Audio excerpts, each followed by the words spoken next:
All right. Hey, friends. I'm amazed we got this many developers to wake up at 9 o'clock on a Wednesday.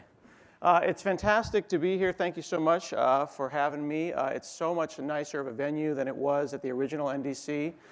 A lot more people came, but I still enjoyed speaking to that guy.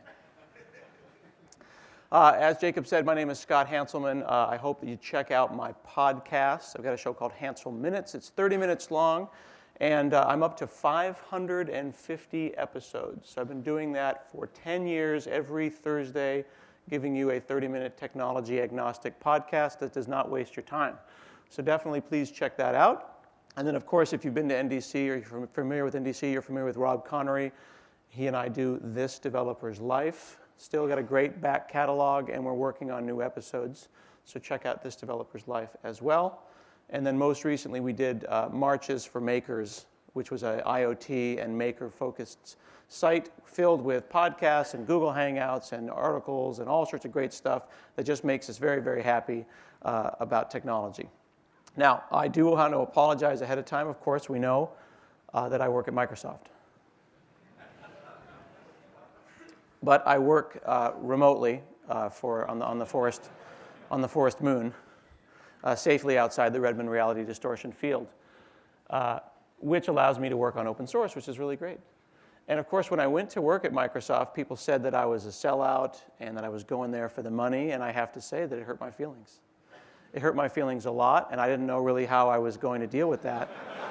But somehow I dug deep, and I found it in myself to deal with those feelings, because we all know what I looked like before Microsoft.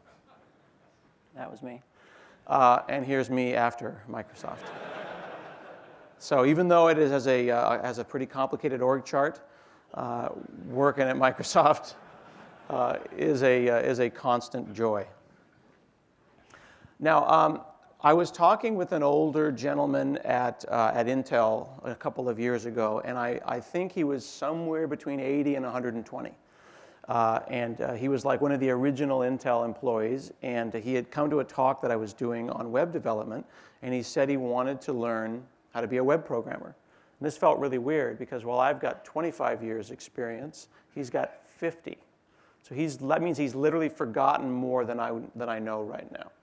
And he said, I want to be a web developer. And I thought to myself, I don't know how you missed out on the last 20 years. But it turns out he was doing low-level microcode, internal BIOS type stuff, and he literally skipped the whole internet part of the last 20 years. So I got to thinking, what would it look like if we explained how to write applications for the internet to someone who was a smart computer science person, but missed the last 20 years? He was like Rip Van Winkle, except with code. This is him taking a selfie, just to give you a sense of the level of individual that we're talking about right here. The kind of person who can look at some Lisp and immediately know what's going on and say, oh, well, you missed a closed parentheses there. And then they know exactly how many closed parentheses to add. And then suddenly that app compiles. We're talking about Grace Hopper type people, where, what were you doing? You weren't on the internet. No, I was busy inventing the compiler. So I wanted to explain to him what I thought was going on the internet, and that this was a great time to become a web developer of any kind. So I wanted to juxtapose the concepts of the cloud, which I think is an overused term. The cloud is what hipsters call hosting. And then the browser, which is an underutilized tool. Now, there was a fellow who said that they thought that there was a world market for maybe 5 computers. This is supposed to be one of those quotes that is on the internet that you just believe. I think it was Abraham Lincoln that said that you can't trust quotes on the internet. And Thomas J. Watson, I guess, was the head of IBM and had said that there's this world market for maybe 5 computers. They were thinking like refrigerator-sized computers that were on a continent. So there'd be the Australian computer, and then you would just send batch jobs off to it, right? And there'd be one in Europe. And then once we'd sold out of all the computers that were available, that we would be done, and that would be the end of it. And then maybe if, with the Brexit, maybe there's 6 computers, because they're going to want their own, but that's fine. So I can't prove that Thomas J. Watson said this, but I do have this really old book So we'll just say that that's the guy.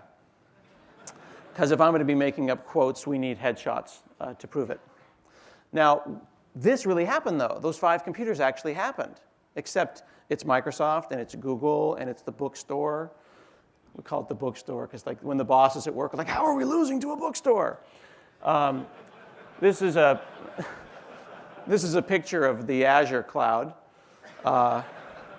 We are a little behind, but we do get color now, so that's pretty good. And we're upgrading constantly, so we're getting new, brand spanking new, refurbed Azure equipment. And this guy is, whoops. There we go, that's maybe better. He's pretty excited about that. So the gentleman at Intel wanted to understand the cloud, and I tried to explain to him, well, you know, it's more than just having a computer that's not in this room, because really that is the cloud, right? It's just an IP address that isn't in your subnet. I said, well, let's back up. Let's talk about hardware. Let's talk about what are the characteristics of an operating system. What do you need to have in order to call something an operating system? You need to have memory management and graphics and security and all those things. And then a hardware abstraction layer that sits in this operating system. And then that is an architecture diagram. But then when you give it portability, that's where the magic happens. And I remember the very first time that I saw a virtual machine and being able to run stuff in a window and pick a virtual machine up and take it somewhere. Even having virtual machines in your pocket is a miracle. Like, that was when it all started. And in the cloud, or the naive cloud, we call that lift and shift, right? That's when you take a virtual machine that's sitting under someone's desk and you pick it up and you move it into the cloud. But when I say naive, I mean that. A lot of people say that that's their cloud strategy. They just went from managing machines under their desk that ran virtual machines to managing machines in the cloud. So what value did they get other than that they are renting as opposed to owning the car? But there are some benefits, of course. You can do cool things like running Linux in Azure, which continually freaks me out. It turns out that 25% of the workload in Azure is Linux. Did you know that? And the bosses are like, why are you allowing that to happen? How is that okay? And Scott Guthrie, who runs Azure, says, well, what do you think they're running on? They're running on Windows. So we don't really care. I think that Microsoft should change their marketing slogan to Microsoft wants your for loop.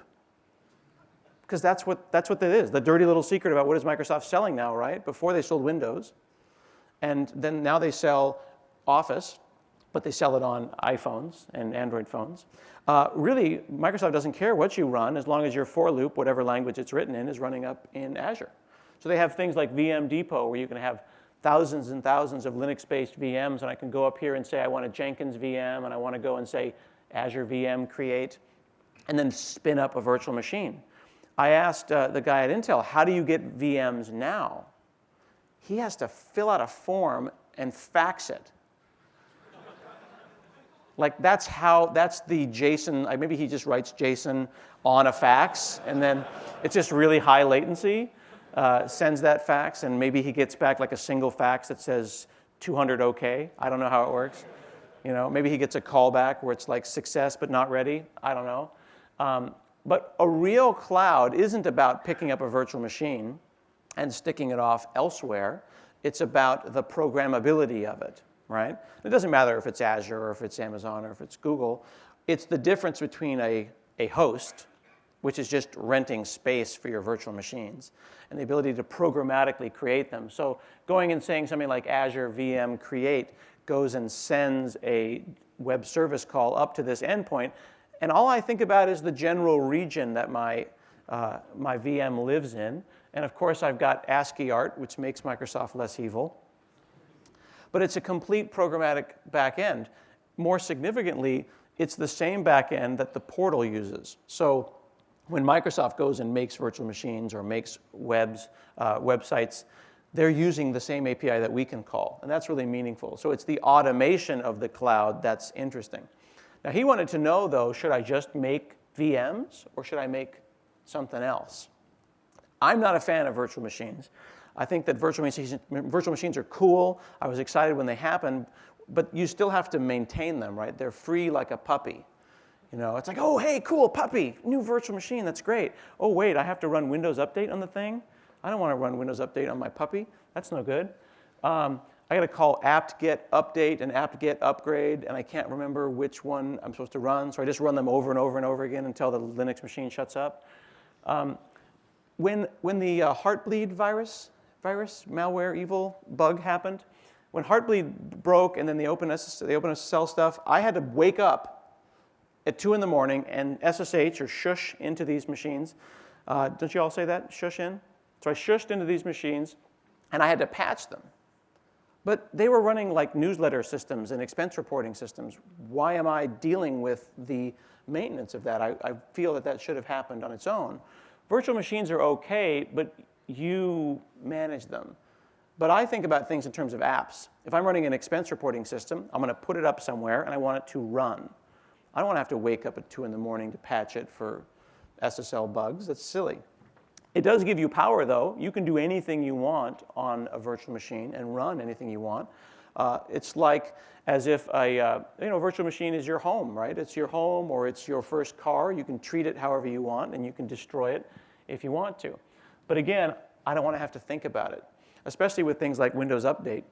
You know how you have to. Have you ever had that situation with Windows Update when you're typing and you're doing your thing, and then time slows down? And then you see that the Windows Update dialog is going to pop up, and you just happen to be pressing Enter at the same time. And the dialog's coming up, and your hand's going down, and gravity has a hold of your hand, and the Restart Now button is default, and I don't know why that was a good idea. And you're like, oh, I'm writing some great code, and it's like, no. And the dialog is coming up, and there's only one way to stop that, right? Did you know that there's only one way to stop a Windows machine? Is a dirty notepad. If you have Notepad, see, I can't even, this machine's going to reboot. Notepad, dirty Notepad. That will stop Windows from, right? Because it's like the most powerful server cloud-based operating system on the planet, and it's like, the system is rebooting. That. Oh, Notepad is dirty, sorry. Not responding, and then everything just stops. So on my server machines, I renamed Notepad to N. So I just go Windows R, N, and I make it dirty, and I just leave it there. Someone suggested that you just leave a dirty Notepad always on a Windows machine, and it'll run forever. But I have not tested that theory. It's a pretty good idea, though. That machine's been up for 2 years. That's amazing. How'd you do it? Dirty Notepad. So I don't want to think about that. I want the cloud to manage that. I want to up-level things a little bit more. So as I said, you've got virtual machines, which are like your first car. You've got cloud apps that have Azure managing the updates. You can still do anything. They're kind of like a rental car. But I'm more of a bourgeois type. I like the limousine. I can do a little bit less up there, but it's handled completely, and it makes me very, very happy. One of the things that's concerning about that, though, as an old person, and I was talking to another older person, was that it kind of invalidates a lot of my experience. I've got a multi-page resume. You know how you're supposed to make your CV only be a page? I think that's like a rule. Mine's like 3 or 4 pages long. But I realized that pages 2 and 3 are just how to scale a web farm. Right? You know, remember configuring round-robin load balancing and setting up the local director and the Cisco and all that kind of stuff? Remember back in the day when setting up a web farm took like a weekend and they would fly a consultant in? But now you just do a slider bar. You have to think about, as an old person, what that feels like, that 2 pages of my resume are gone and they've been replaced by a slider bar. And I have to go to work with 22-year-olds that are like, oh, this web farm is taking like a minute. It sucks. Oh, Pokemon. I go and call Azure Site Scale, and that line, updating a server farm, basically says you wasted the 90s. It hurts. It hits me in my soul. But the thing that was great about this is that I don't need to know that anymore, right? And this older gentleman at Intel, he's joining the web now. He doesn't need to think about it either. It's a solved problem. So there's some really interesting things that were big deals when I was building these things in the 90s and early 2000s, like doing something that we take for granted, like round-robin load balancing on port 80. That was a big freaking deal that took planning and vendors, and now it is a single line, and I don't even have to go to lunch. I used to go to lunch or work from home and tell my boss it was going to take a long time. So now I just call a command like this, make a server farm, and I'll tell my boss that it took 6 to 8 hours, even though it takes minutes. So that slider bar has destroyed my life, and it makes me sad, but that's fine. The thing is, though, if you don't understand what's happening underneath, then for you it's like, what just happened? And then all I have to say to the young people is magic. So you want to understand what's happening underneath. You don't want to be forced into doing things a certain way, though. And what's nice about the cloud, whether it be Amazon or Azure, is that it doesn't care about language choice. The next question that the gentleman asked me was, what language should I use to write for the cloud, write for the web? And I said, you need to learn JavaScript and a systems language, some back-end language. That may also be JavaScript. But you need to know JavaScript on the front end, that we'll talk about in a little bit. But you should pick whatever makes you happy. .NET, Node, PHP, well, not PHP. Basically anything but PHP you should learn, because it'll work great in the cloud. And when I told him that, he became lightheaded and thought that was great. But you want to use a cloud where it's all open source and it's fun. Again, I work on Azure, so I care about it. But all of the SDKs are open source. So for teaching someone the web, if you're teaching them something where they can look at the code and that code is somewhat self-documenting, is a good thing. We've got piles and piles of open source in Visual Studio and inside of Azure right now. Now, when I talk to him about up-leveling, you want to understand what's happening underneath, but you also want to think about what problems that you can solve because you've raised the abstraction layer. If I'm not thinking about individual virtual machines now, how does that change how I think about my systems? I was in Norway talking, or Denmark, or somewhere Scandinavian, I'm sorry. There were cobblestones and meat pies. And Adrian Cockcroft was there. At the time, he was the chief architect of Netflix. So I need you to understand that this was a big deal, okay? This was like an actual famous person. And he looked kind of like John Malkovich. He was English, which gives him, +2 charisma just for showing up, right? He's got like a PhD in unsolvable numbers, and he works at Netflix. So he comes out and he starts talking about some of the decisions that they needed to make at Netflix. And what they were doing was they were switching from spinning Rust, right? Spinning Rust hard drives. By the way, if I can hear your hard drive, you can't work for me. I can't trust someone whose hard drive I can hear. Really, seriously, like if it's 2016, if you still have a hard drive that you can hear, you need to just get on board and buy it with your own money. When I was working in banking, they wouldn't let us have SSDs. I don't know why, so I just bought one and put it in myself. It was like $600, which was a lot of money at the time, but it was $2. Even if it worked for a single year, that's $2 a day. And if you have an SSD, I think people who have SSDs know this, you just wake up happier. You're taller, your hair lays better. I mean, just the sun is bluer, the sky is bluer, the world is better when you're on an SSD. So they were moving the Netflix cloud from spinning Rust to SSDs. And he was explaining all of this because he's the chief architect. And he was thinking about the IOPS, right? The input operations or input-output operations per second. IOPS is the term that they use in the cloud. That's just a number, kind of like an index of general speed of your I/O. And it was something like, it was $1 for 300 IOPS, or it was like $6 for like 3,000. So it was like 3 times more money for 10 times more perf. They did all the math, and it turns out that's a good deal. So he explains that they're going to switch over, they're at Amazon, and it was cool. And he gives this presentation, and it was amazing. And he was British, and I loved him. And then he said his thing. And then one of these 19-year-old Danish, Norwegian, Scandinavian kids comes up, and he goes, well, I can't do that accent, so I'll do this instead. Actually, sir, SSDs are extremely unreliable, and the mean time before failure of an SSD is a year, and I find that SSD... And he basically said, you're an idiot.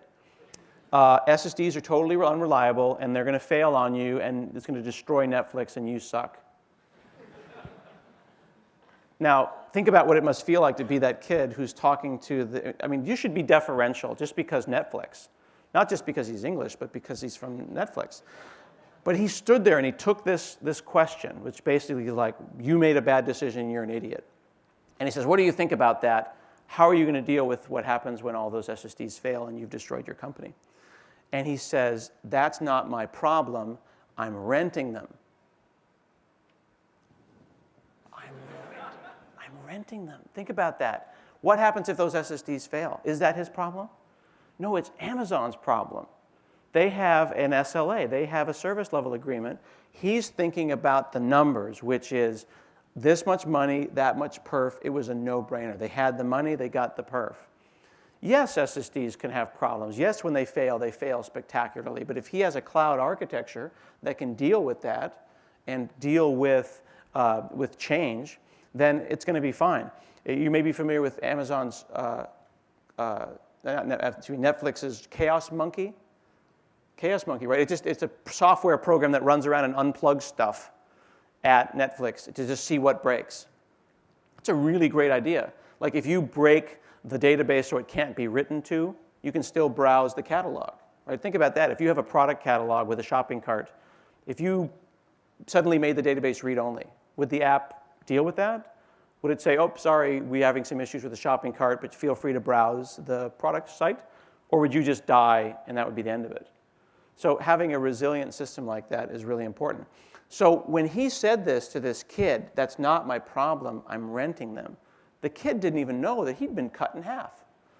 It was like a samurai movie where the guy kind of goes like shoop, with like the superhero landing, and then the head gets chopped like this, and it rolls down and falls, and the brain is exposed, and it's just like this. But you don't know if the body should fall and someone should push it over. I don't have a GIF of that. But I do have this. We'll do that again, just to make sure you understood what actually happened there. It was amazing. Never mess with an Englishman who works from Netflix. They've got a global dashboard. They really understand how these things work. When you're doing something in the cloud, I suspect when they moved to Europe, they just pushed a button and went to lunch. And they ran some shell script, and then Netflix just went over to Europe. They really think about these dashboards. And that's another thing I was telling this gentleman at Intel about, is how important it is to up-level your perspective. You're thinking about the application's larger health and not the individual processes on an individual box. So you want to have a really nice configurable dashboard that's going to do what you want. Now, sometimes people take it too far.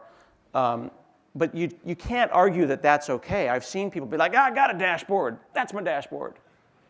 And I know everything that's going on. I got that one too. It's even better. It's an upgrade. HTOP. You can't argue that HTOP is a dashboard. They say that. They argue that that is the case, but it's not the case. You can't argue that Mario is the superior Mario Brothers. It has always been Luigi. I don't care what you say about it. No, Luigi. Always. It's always Luigi. So when people are against the cloud, they're missing out on the benefits that this new layer of abstraction has. There was a really interesting problem that the New York Times had recently, about a year and a half ago, where they had a bunch of TIFFs that represented all of the scanned issues of the New York Times going back hundreds of years, 160 years or whenever it started in the 1800s. And the problem was for these interns was to take these TIFFs, terabytes of them, and turn them into OCR'd, text-based, searchable PDFs that kept the fidelity. So it was one of those problems where you're probably solving it in your mind, right? It's like, okay, figure out the optimal size, resize, OCR, make sure the text is embedded in the metadata of the PDF. For each issue, do the thing, right? It's a naive parallel operation. For each issue in issues, do it. Except it was huge. This is a massive problem with terabytes of stuff, and they needed to do it. They needed to do it in a weekend. So they were told to do this. In the past, what would we do? We would buy machines. We would run around the office and get anyone who would give us a machine to do that kind of work. Or you go to the cloud, and then you start getting all these machines together, and then you have to think about well, what am I going to do with these machines? Do I chop the problem up 1,000 at a time? Suddenly, the issue doesn't become an issue of the business problem, which is make PDFs of the New York Times, right? It becomes a computer science problem where it's like, well, I'm going to parallelize it, but am I parallelizing it across disks, across processors, across processes? Am I multi-threaded? Am I not? And what happens is when you find yourself in situations like this is that your boss comes by and says, well, how's the problem going? And he sees you shaving a yak. You ever know about yak shaving? And you're shaving this yak, and you're like, well, hang on, I'm working on it. I'll be done as soon as I'm finished shaving this yak. Yak shaving is all the stuff that you do while you're setting up to do the thing you were originally asked to do, right? There's a really great GIF that describes yak shaving that I'm going to spontaneously get and not go into the store. It was Bryan Cranston yak shaving. It could be really concerning what I get here, by the way. So let's just cross our fingers and hope that it's appropriate. Oh, good. I blogged about this once. This is yak shaving. Hey, I'm coming in. Oh, the light switch doesn't work. I'm going to have to fix the light. Oh, I'm going to go ahead and fix that light. Oh, light bulb is on. Oh, this shelf is broken. I'm going to fix the shelf before I get that. Oh, wait a second. This is a squeaky drawer. I'm going to fix that squeaky drawer. Oh, I'm out of oil. All right, well, I'll go to the store and get the oil. Oh, the car doesn't start. Oh, well, shoot. Hey, did you fix that light bulb in the kitchen? What does it look like I'm doing? That is the modern cloud. That is development in today's cloud, right? It's got to shave that yak. So one of the things that you would be able to do in a cloud scenario with the right layer of abstraction, if you wanted to solve that problem like the folks at the New Yorker, or the New York Times rather, had, is to make it some kind of a function. Like this is just a very naive function. Do it, reads in some content out of a reader, writes in, I ran this in the cloud, and then adds the content back. But you notice it doesn't say anything about the cloud here. It just is a do it function, where do it could mean, OCR that stuff. But if you could wrap that up with some attributes or some metadata that says, go and get input from things that match this glob from this storage location, and then put the output over here, and then just have a slider bar, there's that slider bar again, that says, well, how much money do you have? That's really what you want to be able to do, right? That's what things like Azure Functions and Amazon Lambda does, where you say, here's the business problem, you figure out the parallelism of it. .NET does this with the task parallel library, right? Where it's like, I just want to think about this. I don't want to think about the computer science behind parallelism. So being able to do stuff like that changes how you do these things. In fact, the folks at the New York Times ended up doing that for $300 in a weekend at Amazon. Turns out it would have been $150, but they made a mistake on the first run, and they had to do it twice. But think about that. I mean, it would have cost $300 just to buy an SSD. But they rented a bunch of machines for the weekend and did that. Unfortunately, though, things like Lambda and things like Azure Functions didn't exist at the time, so they wasted a bunch of time solving the parallelism problem, which was a bunch of yak shaving that had nothing to do with the issue. They didn't really use the cloud. They rented a bunch of VMs and then did a bunch of busy work and then pushed a button that did the OCR. So I wanted to juxtapose what the gentleman at Intel, as I was explaining to him, was that the idea that there are many more powerful levels of abstraction on top of virtual machines now, up to the point where a single function can be virtualized and parallelized across multiple machines. Then I wanted to turn attention over to the browser. So remember this. These are the characteristics of an operating system. It has memory management. It has APIs. It has storage. That is an operating system. Now, there was a time when you would sit in front of a machine that looked like this, but you were really talking to one of those refrigerators that lived in Europe or lived in South America, and there were 5 of them. And you would go and you would load up a program. You would load up a program, and you would look at the user interface that was on that screen. But where was it really running? It was on the fridge. You were remoting it. And this was called a dumb terminal. But we're doing that again. We're sending HTML over to super-powered quad processor 3D accelerated machines and pocket supercomputers, and they're waiting for more strings to come back from the refrigerators that happen to be in the cloud. We disparage these by calling them dumb terminals. And here we are doing that again. Now, Tim Berners-Lee comes along and makes this. This is the first page of the World Wide Web. This is, in fact, the original page. And you can go to the original location, and it's still there. There was actually a sign on it originally in the lab that said, "Don't turn this off. It's a server." Can you imagine if there was, like, the internet under your boss's desk, and there was a sign that said, "Don't turn off the internet"? Apparently, he was a really, really cool guy. And if anyone feels that they have, or anyone at their work has been overstating their job title, I want to encourage you to think about Tim Berners-Lee and his job title. He could have said "the."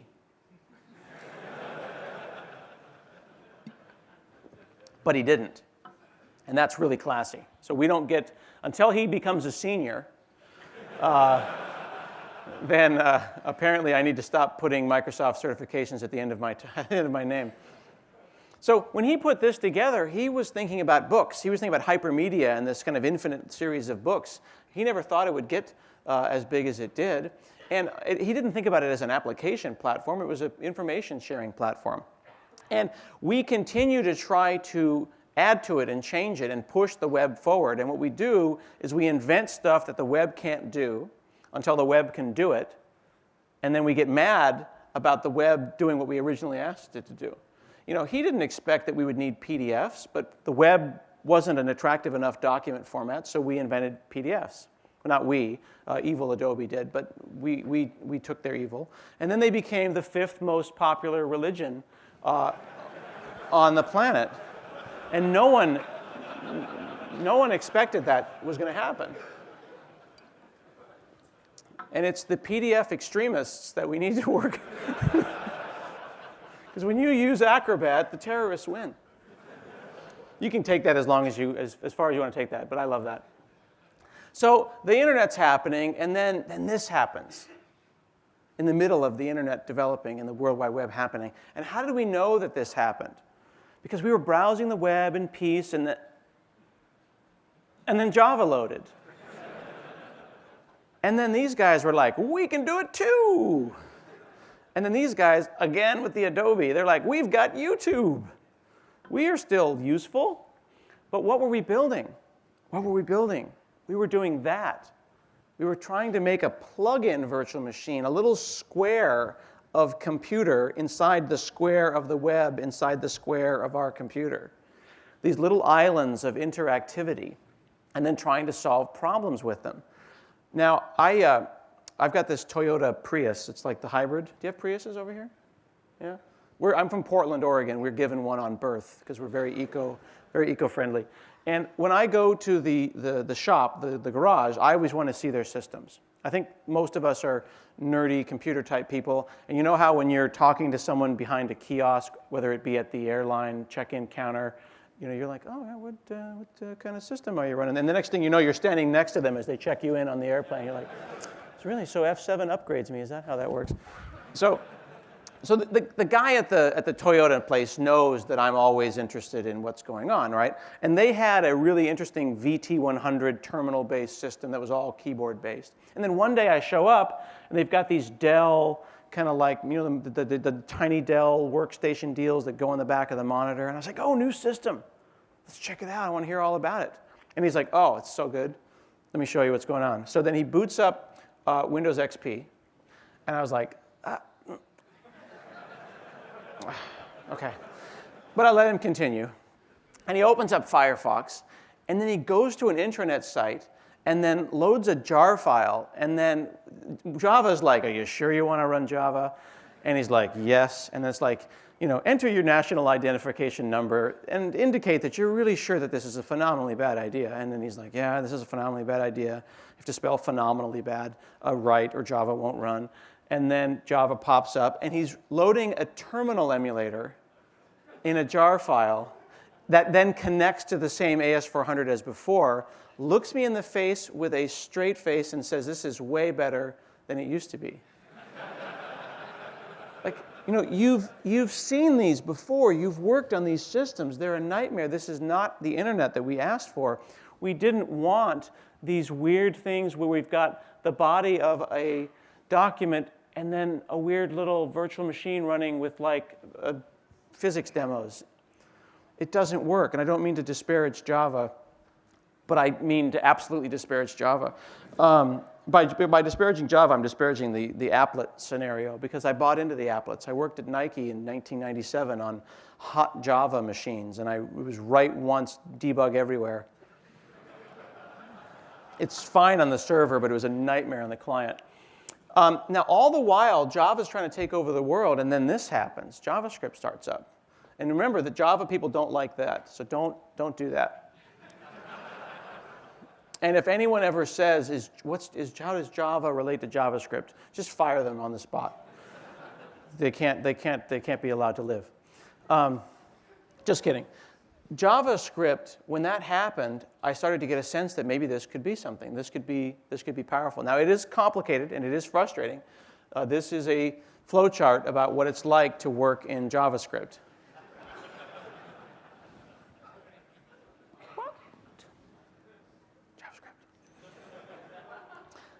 Do you remember the first time that you did something useful in JavaScript? It may not come yet. It may not have happened yet. But the first time something useful happened in JavaScript for me, I think we've all had this moment, is that you're filling out a form, and you get your phone number wrong, and you hit tab, and then the field goes to a different color. And then you went, it's like, squirrel! And then you go back and you type it again because you can't believe what just happened, and you hit tab, and you go, I don't think it posted back to the server. I think it did the validation on the form on the client side. View source, see a bunch of stuff you can't possibly understand, and you go, it did. And I grabbed my computer and I ripped it out and I started running like this because I'm a nerd and I can't run. And I show my wife and I'm like, it validated from the client. And she's like, I don't care. So then I run to my boss and she doesn't care and nobody cares. But it meant that JavaScript was more than just saying alert pwned, as your first name, right? Or, little Bobby Tables as your last name. It means that JavaScript can really do useful stuff. And then people started doing things like this. There's a complete Commodore 64 emulator written entirely in JavaScript. Like, that's a thing. Someone did that. And they did that because it's the internet, and they could do that. And that's insane. Then I saw this.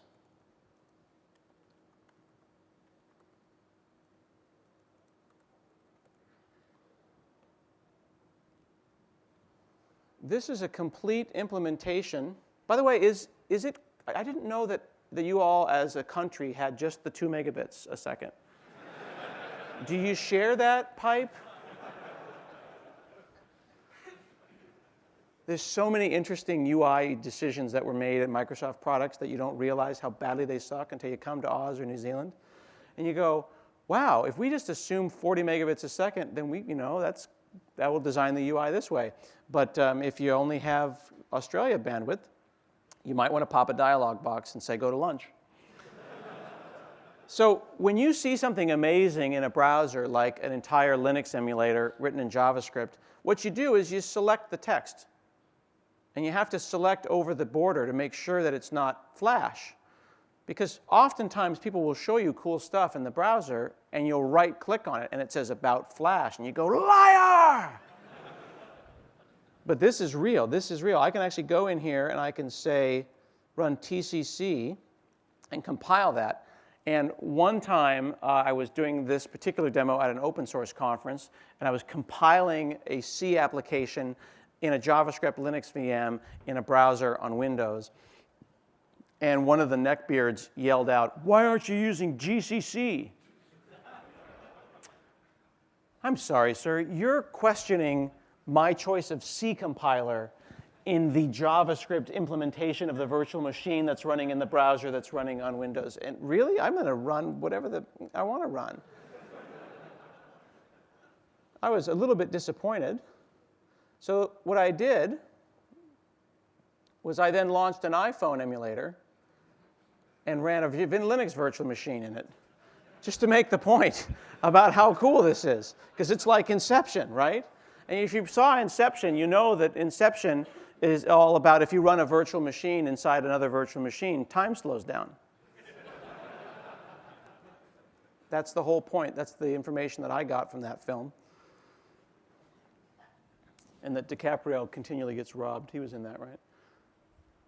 So now you have people who say, well, I browse the web without JavaScript.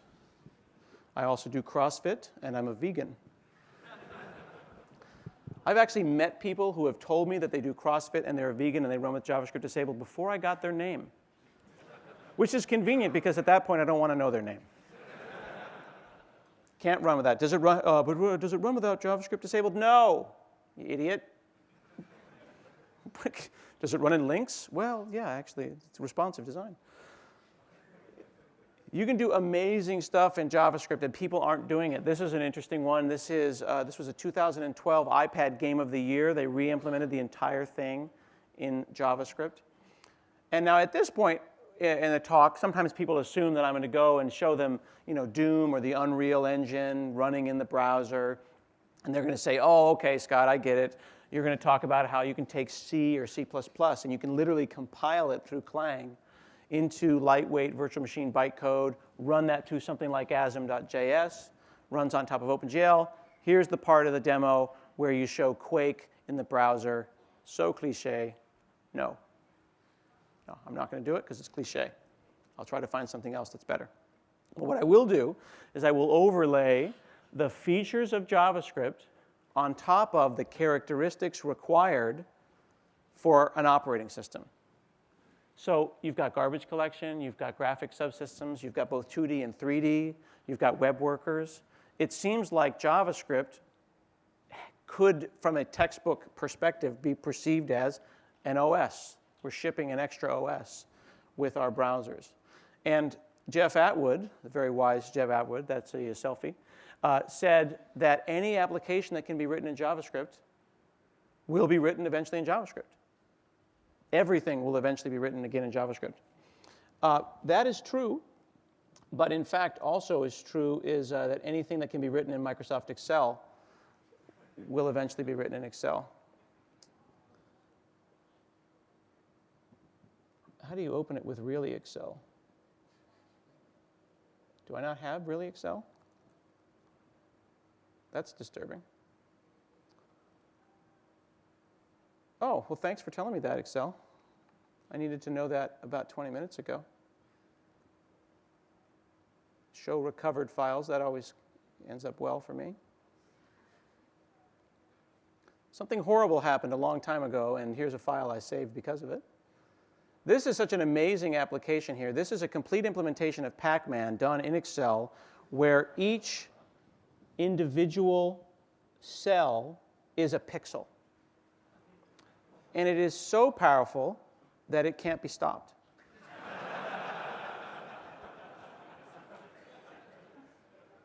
It's almost like a virtual machine. All right. You may have heard about my Halloween costume last year. I went as Microsoft Outlook.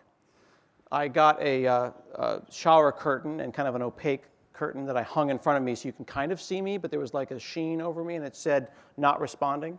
And then I would just walk around and refuse to speak to anyone. Why is he not talking to anyone? Oh, he's trying to put a byte on the network. Because that's what Outlook seems to do, doesn't it? So we're shipping another operating system, aren't we? We've got one that's running on these pocket supercomputers that we have.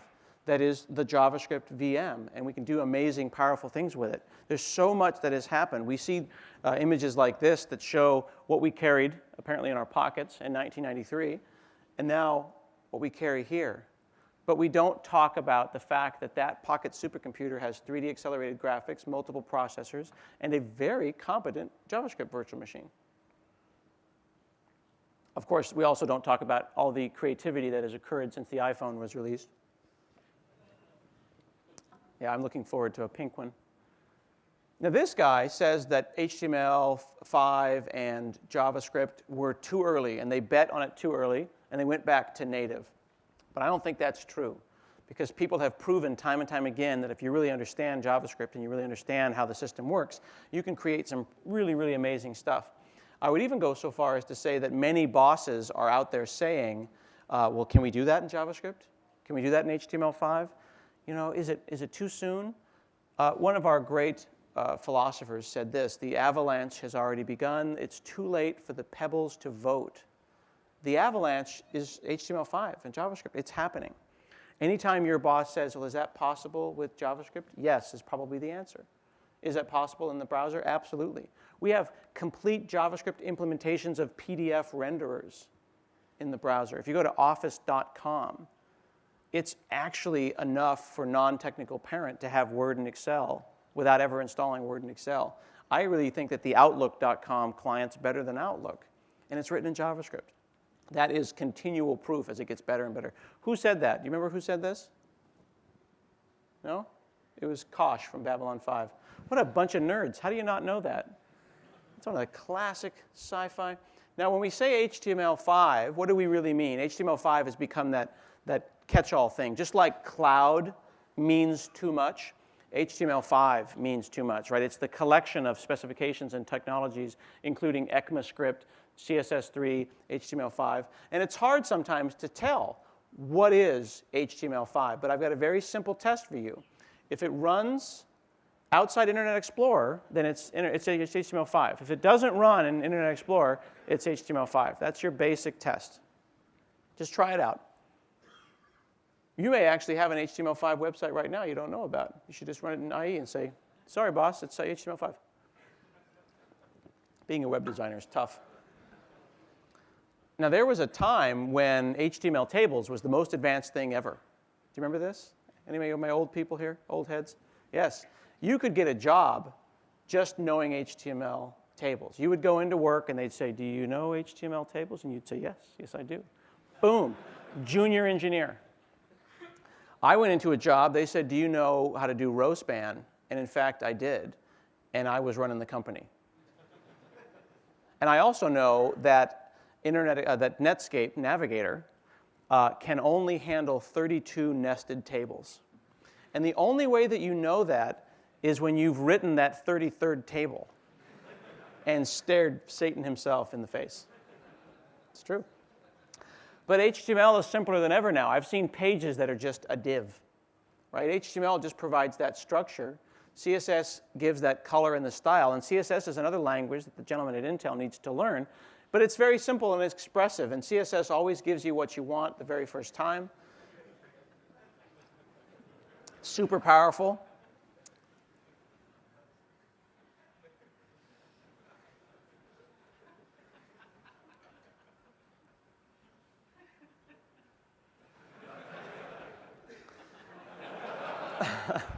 So there's someone selling this mug. And the best part about the fact that this mug is sold is that there's another version of this mug where they tried to fix it. I don't know what's better. Now, JavaScript is everything else. And when I tried to explain to JavaScript to this gentleman at Intel, even though it's taking over the world, I basically said in Ruby, everything is an object. In Clojure, everything's a list. And in JavaScript, everything is a terrible mistake. Here is a GIF of me learning JavaScript.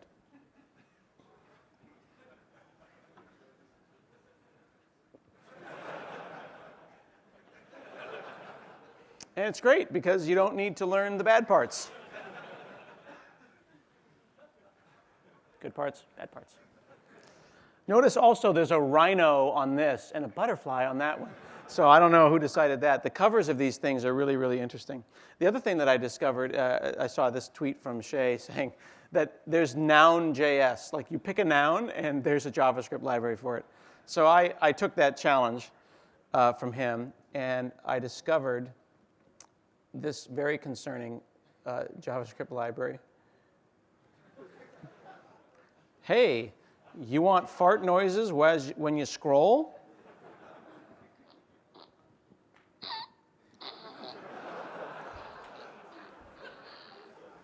Now, of course, the problem with that was that I went there and I was like, what, no jQuery plugin? That sucks. But JavaScript is intuitive.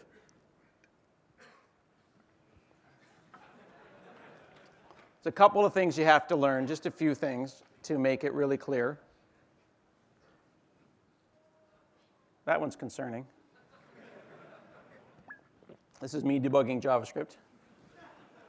Now, the gentleman, John Resig, who invented jQuery, wrote this amazing book that you should get called Secrets of a JavaScript Ninja. That is a samurai. So I said, hey, John Resig, why is there a samurai on the cover of Secrets of a JavaScript Ninja? And he says, that's because JavaScript is loosely typed.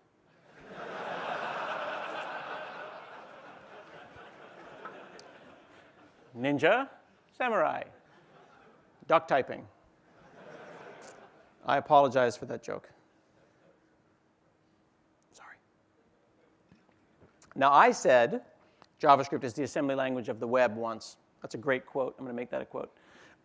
Everyone else said that, though, because it's true. It's one of those things that you hear people saying. Now, when I said that, folks on Reddit and on the internet thought that was a stupid thing to say.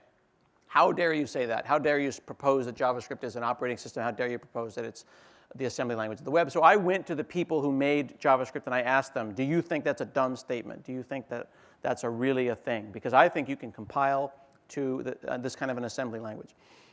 So I went and I talked to Brendan Eich, who invented, that is actually Brendan Fraser, who I'm really surprised he hasn't done a lot of movies lately. That is Brendan Eich, but Brendan Fraser is a beautiful man, so we'll keep him up there. He said that JavaScript is the x86 of the web a couple of years ago, but can't claim it's original. That's great that he said he can't claim it's original, because it's one of those things that just is obvious. It's happening. Now, the very first time I said this, I really got dragged all over the internet, people saying that I was stupid. And then this happened. We got it.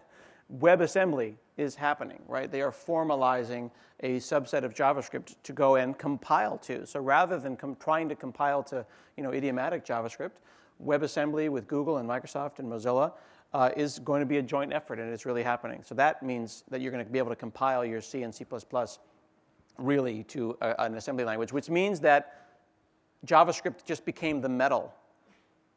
So think about that. Now, you can take languages like CoffeeScript and compile it to, or transpile it to idiomatic JavaScript. CoffeeScript is what Ruby people wishes that JavaScript looked like. Or TypeScript, which is what C# people wish that JavaScript would look like.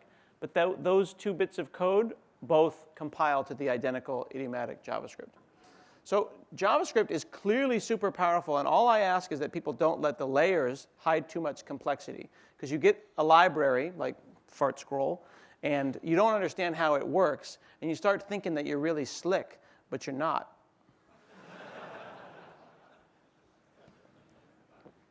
And too often we find people saying that they don't write JavaScript anymore. They write jQuery, right? You ask someone to go and do a selector and say, go and select this node, and they open up, they go open resig parent, and you're like, whoa, whoa, whoa, like the $sign's not built in. Like you don't just get to use that. Who said that no one writes JavaScript anymore, they write jQuery? It was actually jQuery. jQuery said that.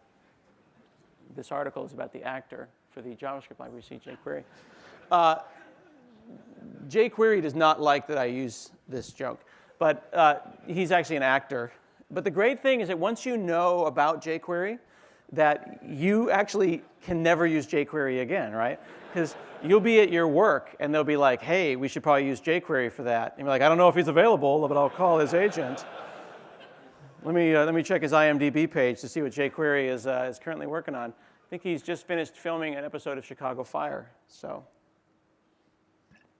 jQuery. I can't even say jQuery without thinking about jQuery. You think that you're going to build something and you have an image in your mind about all the great stuff that's going to happen when you use these JavaScript libraries, and then you go and you build that thing, and it ends up not looking right, and you don't know who to blame. And then you're sad. You're like, I don't know. So I would really propose that people start thinking about vanilla JS. When you learn JavaScript, like I told this gentleman at Intel, you got to learn the metal. We teach kids assembly because it's fun to watch them in pain.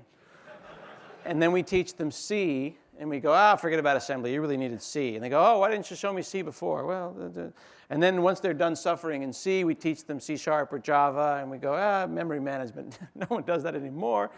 And then in the future, we're going to teach them things like, service fabric and the actor model and all that kind of stuff. And they're going to completely forget what's underneath the metal.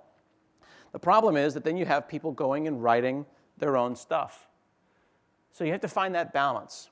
Do you pick a library and count on it and then have no idea what's happening underneath? Or do you start at the metal and then, if you're dumb, write your own JavaScript framework? Do you know that there are actually more JavaScript frameworks than there are apps that use JavaScript frameworks? You'd think it would be like at least a 1-to-1, but it's not. So I would tell you this. Expect more from your web and your web tools. We're at a place right now where things work pretty well together.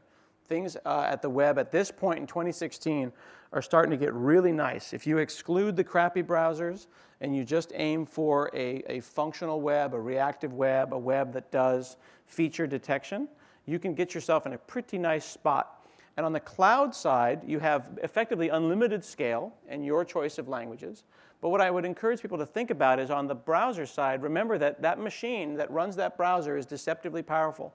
You've got accelerated graphics, even on the crappiest machines. You have an integrated virtual machine that you are probably not using. So if you have 10 virtual machines in your farm and you have 1,000 people hitting it, don't forget that those 1,000 people have quad processors. So you really have 1,000 plus 10 virtual machines. Why are you, when you sort a list, posting the data back and asking the server to sort that? Why aren't you using things like D3.js to do your graphics generation? Start using those powerful virtual machines and the JavaScript that is available on them. Your cloud does not need to work so hard. Thanks so much for letting me do this here on the NDC Sydney. Let's give a big hand for the folks who are working so hard to put on a great show for you. Let's say goodbye and go have some fun. Thank you.